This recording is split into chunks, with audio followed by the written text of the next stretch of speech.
Hello, my name's Alana Cropper, and I've had the honor of being West Clermont's treasurer for the past 9 years. Over the course of that time, I've heard some concerns that I'd like to address today, and I think what we'll start is going over the top 5 concerns.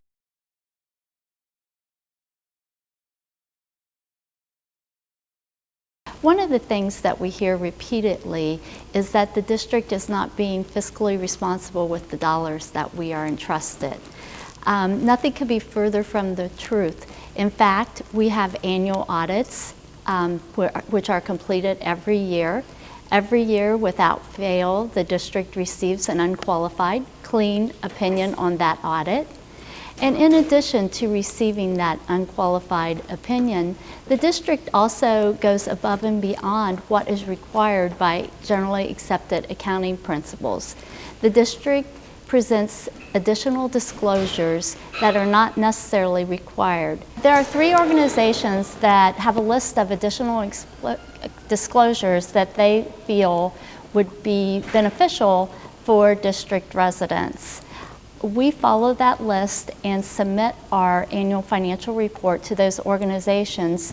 They review our report for compliance with those extra requirements, and indeed issue us awards for financial reporting excellence. In addition to the annual audit, monthly our financials are reviewed by an oversight monitor from the Ohio Department of Education.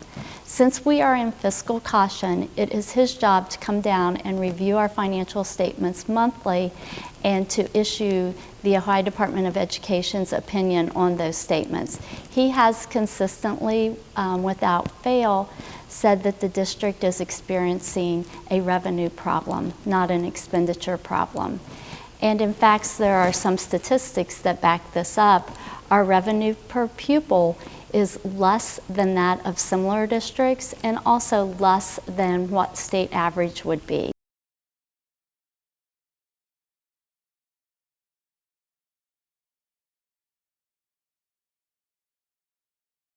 Unfortunately, the state will not be coming to West Clermont's aid. In fact, in the last 4 years, the state has cut over $11 million to the West Clermont School District. As we continue down the path from fiscal caution to fiscal emergency, and should we get to the point where the state comes in to take over the district, any money that they bring with them is a loan. It is not a gift or something that we will not have to repay. If the state has to come in and the district is placed in fiscal emergency, what will happen is that the district will lose local control over its schools. The state will decide what programs and services that we offer to our kids. They will not bring any money, and any money that is loaned must be paid back. The state will continue to run the schools until every penny of their money is paid back.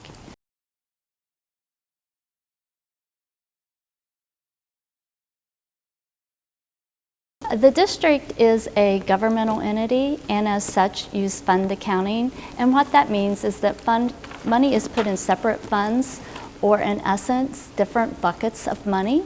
There is a bucket that is operating funds, there's a bucket that is used to pay for debt service, and there is a bucket that is used to pay for permanent improvement capital items. Permanent improvement items are things such as land, equipment, items that are used in more than 1 year. Should the district sell any of the land that it currently owns, that money would need to be put into the permanent improvement fund and could only be spent on future permanent improvements. It could not be spent in the general fund for everyday operating expenses.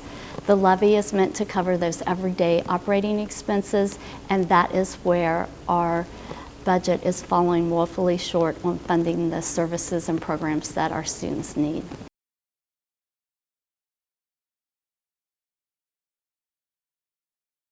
The district has cut over $12 million over the last 9 years. We are currently at state minimums, and in fact we do have the state auditors doing a performance audit in the district at this current time.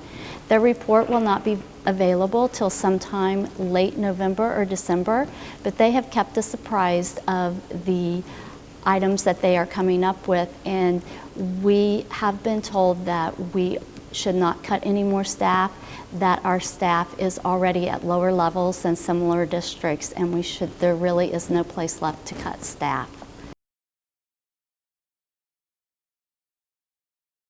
If we don't pass the levy, we will eventually end up in fiscal emergency, and at that point we will no longer have local control over our school district. The school district will be managed by a 5-member commission. Only one of the people in the commission will be a West Clermont resident. 4 others could be appointed from outside our district. They will manage our school district. They will not necessarily have ownership in the programs and the services and what happens to our community at that time.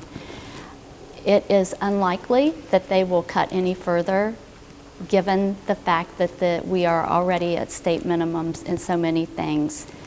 We can look to see what has happened in other school districts that have been placed in fiscal emergency, and what tends to happen is that the state comes in, loans the district money that must be repaid, and then continually decides the amount of the levy that must be put on the ballot. The longer we go without passing a new levy, the more the deficit continues to grow, and the higher the millage will have to be to cover that deficit and continue funding our schools. I would encourage all of our residents to please take a moment of their time to review the district's financials, our statistics, and I hope you will come to the conclusion that we need your support at the polls on November 5th. Our school district's at a very critical time, and as our Ohio Department of Education monitor has said, a new levy is absolutely necessary in order to fund our school and provide our students with the services and programs comparable to surrounding schools. My door is always open, and I do love to talk about the finances of the district, so please call or email, and I'd be pleased to answer your questions or to talk about the district finances.